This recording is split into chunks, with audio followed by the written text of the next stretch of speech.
Hi friends, welcome to our channel. ఈరోజు మనం ఆన్లైన్లో మన ఫోటో బ్యాక్గ్రౌండ్ ఎలా రిమూవ్ చేయాలో చూద్దాం.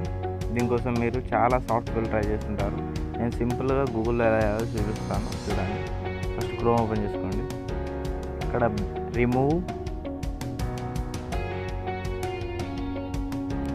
రిమూవ్ బీజీ అని ఉందిగా, దీన్ని సర్చ్ చేయండి.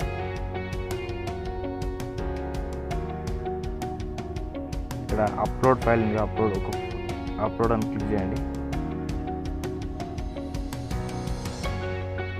సపోజ్ ఈ ఫోటో ఉందనుకోండి, నేను ఈ ఫోటో చూపిస్తాను కానీ మీరు గ్యాలరీ ఫోటో ఏ ఫోటోని సెలెక్ట్ చేసుకోవచ్చు. ఫోటో క్లిక్ చేసుకొని దాన్ని అని క్లిక్ చేయండి. ఇక్కడ చూసారా, ఒరిజినల్ ఇది బ్యాక్గ్రౌండ్ పోయింది. ఇలా మీరు కూడా చేయొచ్చు. మీ ఫ్రెండ్ మీ ఫోటోస్ ఏ ఫోటో చేసుకోవచ్చు సింపుల్గా, ఎలాంటి యాప్ లేకుండా. Thank you friends watching. Friends, మీకు ఈ వీడియో ఒక 1% నచ్చినా కానీ సబ్స్క్రైబ్ చేయండి ఫ్రెండ్స్. ఇది నా కొత్త ఛానల్, నాకు ఇలాంటి వీడియోస్ చేయడానికి సపోర్ట్గా ఉంటుంది. నాకు 1K వ్యూస్ సబ్స్క్రైబర్స్ కావాలి. ప్లీజ్ ఫ్రెండ్స్ సబ్స్క్రైబ్ చేయండి.